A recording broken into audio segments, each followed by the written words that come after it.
अंतर्राष्ट्रीय मीडिया में एक खबर की चर्चा इन दिनों तेजी से हो रही है। वो खबर यह है कि अमेरिका गल्फ कंट्रीज से अपने सैनिकों को बड़ी तादाद में हटा सकता है।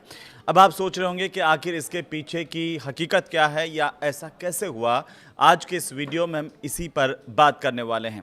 नमस्कार, मेरा नाम हेमंत कुमार है और आज हम ईरान अमेरिका युद्ध के बीच की सबसे बड़ी खबर ये कि अमेरिका गल्फ कंट्रीज से अपने सैनिक क्यों हटा रहा है, इसके पीछे की वजह क्या है, इस पर बात कर रहे हैं। क्योंकि ईरान के साथ युद्ध के बाद अमेरिका अब फारस की खाड़ी यानी कि गल्फ में अपनी सैन्य मौजूदगी कम करने पर विचार कर रहा है। वाशिंगटन पोस्ट की रिपोर्ट के मुताबिक पेंटागन ये समीक्षा कर रहा है कि क्या अब गल्फ देशों में पहले जितने अमेरिकी सैनिक रखने की जरूरत है। इसकी बड़ी वजह यह है कि युद्ध में अमेरिकी सैन्य ठिकानों को भारी नुकसान पहुंचा है। अंतर्राष्ट्रीय मीडिया की रिपोर्ट के मुताबिक इस दौरान 200 से ज़्यादा अमेरिकी सैन्य सुविधाएं क्षतिग्रस्त या तबाह हुई हैं। ये सच्चाई है। फिलहाल अमेरिका जॉर्डन से लेकर के ओमान तक फैले अपने करीब 20 सैन्य ठिकानों पर लगभग 40,000 सैनिक तैनात रखता है। इस वीडियो में आगे विस्तार से हम बताएंगे कि आखिर ये अमेरिका के गल्फ में सैन्य ठिकाने कहाँ है।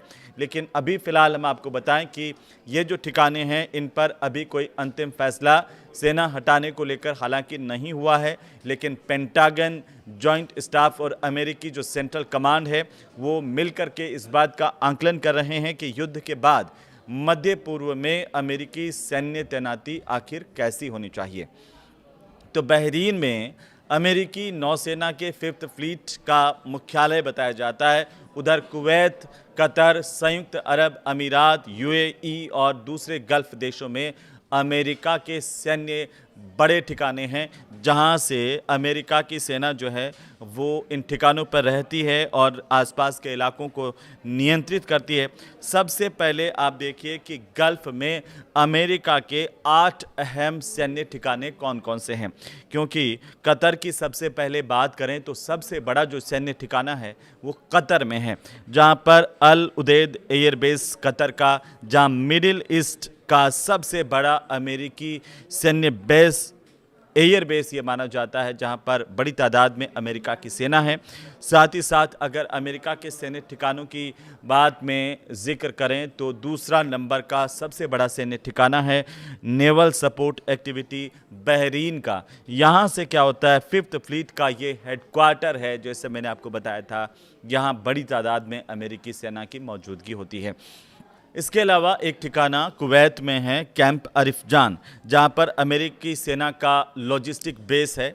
और इसके अलावा अगर आप देखेंगे तो कुवैत में ही दूसरा सैन्य अमेरिकी अड्डा जिसे अली अल सलेम एयरबेस कहते हैं, और यहां पर दरअसल अमेरिकी लड़ाकू विमानों का एक बड़ा ठिकाना ये माना जाता है। बड़ी तादाद में अमेरिका के लड़ाकू विमान यहाँ पर कुवैत में तैनात होते हैं।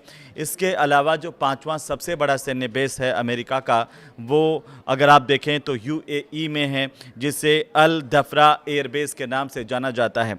यहाँ पर निगरानी और लड़ाकू विमान दोनों यहाँ पर जो है बेस है, दोनों का काम यहाँ पर होता है। इसके अलावा प्रिंस सुल्तान एयरबेस है सऊदी अरब का, वो भी बड़ा ठिकाना है अमेरिका के सैन्य अड्डों में। इसके अलावा अगर आप जॉर्डन में देखेंगे तो यहाँ पर मुवाफ़क़ सल्ती एयरबेस है, और ये मुवाफ़क़ सल्ती एयरबेस जहाँ है अमेरिकी सैन्य अभियानों का ठिकाना है। जितने भी अमेरिकी सैन्य अभियान है वो यहाँ से संचालित किए जाते हैं। तो जाहिर सी बात है कि एक बड़ी सेना यहाँ पर अमेरिका की रहती है हरदम। इसके अलावा ओमान का भी जो सैन्य ठिकाना है अमेरिका का, वो बड़ा ठिकाना है, जहाँ पर आप देखेंगे कि मसीरा या डुकोम इसे कहते हैं, ओमान में है। यहाँ से अरब सागर तक एक रणनीतिक पहुँच जो है अमेरिका की बनती है। तो अमेरिका कई दशकों से इन सैन्य ठिकानों के जरिए मिडिल ईस्ट में अपने सैन्य अभियान चलाता रहा है और इलाके के सहयोगी देशों की सुरक्षा में मदद भी करता रहा है। यानी कि ईरान के जितने हमले हुए उसके बाद क्या अमेरिका ने अपनी रणनीति बदल दी है, इसे लेकर कई सवाल हैं और चर्चाएं भी हैं। ईरान के साथ युद्ध के दौरान अमेरिका के कई सैन्य ठिकाने मिसाइल और ड्रोन हमलों की जद में आ गए। मार्च में कुवैत में एक सैन्य ठिकाने पर आप सब ने सुना होगा कि हमले में 6 अमेरिकी सैनिकों की मौत हुई थी। एक रिपोर्ट के मुताबिक युद्ध में 200 से ज़्यादा अमेरिका के सैनिक अमेरिकी मिलिट्री फैसिलिटीज़ को नुकसान पहुंचा और इस दौरान कुल मिलाकर के 18 अमेरिकी सैनिकों की मौत होने की जानकारी अंतर्राष्ट्रीय मीडिया में भी आई। वहीं ईरान के हमलों से बचाव के लिए अमेरिकी सेना को 1000 से ज़्यादा एयर डिफेंस इंटरसेप्टर मिसाइलें दागनी पड़ी। इससे पैट्रियट और थार जैसे जो एयर डिफेंस सिस्टम है अमेरिका के, उनके मिसाइल भंडार पर दबाव बढ़ गया। कहा यह भी गया कि अमेरिका के पास थार के ये जो मिसाइल सिस्टम है उसमें भारी कमी आई है। अमेरिकी सैन्य अधिकारी ये मान रहे हैं कि भविष्य में अगर इस तरह के हमले होते हैं या इस तरह के हमलों का खतरा होता है, उसको कम करने के लिए सैनिकों और सैन्य उपकरणों की तैनाती पर उसे दोबारा विचार करना चाहिए। ये ज़रूरी भी है। सैनिकों को दूसरी जगह पर भेजने पर अमेरिका विचार कर रहा है।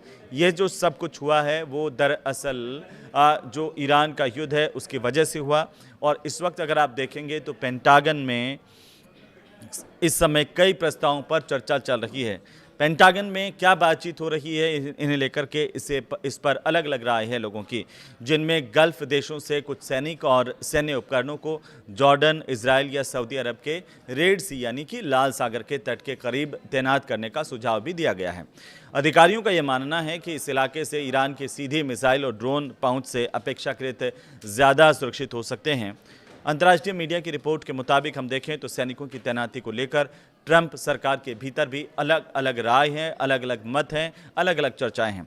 एक पक्ष ऐसा है यहाँ पर ट्रंप सरकार में जो ये चाहता है कि अमेरिका मिडिल ईस्ट में अपनी सैन्य मौजूदगी को कम करें और संसाधनों का ज़्यादा से ज़्यादा जो इस्तेमाल है वो घरेलू सुरक्षा और चीन से मुकाबले पर किया जाना चाहिए। तो दूसरा पक्ष क्या कह रहा है? दूसरा पक्ष ये मान रहा है कि गल्फ देशों और इजराइल में मजबूत अमेरिकी सैन्य मौजूदगी को बनाए रखना बहुत ज़रूरी है ताकि इलाके में अमेरिका का प्रभाव जो है वो कायम रह सके। इजराइल में दरअसल सैन्य मौजूदगी को बढ़ाने का भी प्रस्ताव सामने आ रहा है।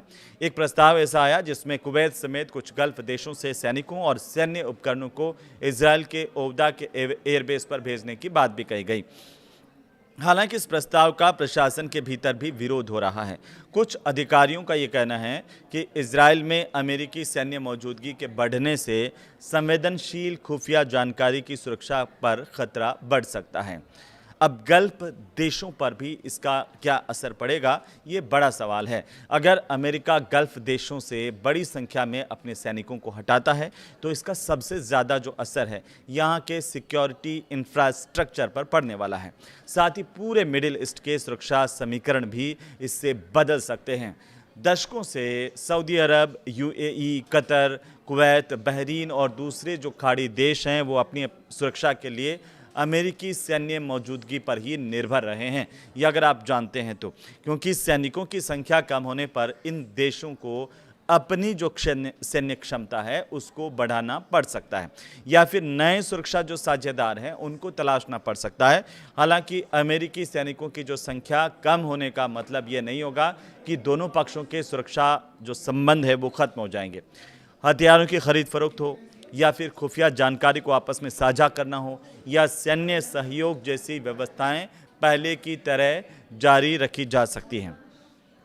अब आप देखिए कि सितंबर के महीने तक 3.6 लाख करोड़ रुपए खर्च होने का अनुमान लगाया गया है। पेंटागन का अनुमान है ये, क्योंकि सितंबर के अंत तक ईरान युद्ध पर अमेरिका का जो खर्चा है वो 37.5 अरब डॉलर यानी कि करीब करीब अगर आप उसे भारतीय रुपयों के हिसाब से देखें तो 3.6 लाख करोड़ रुपए तक पहुंच सकता है।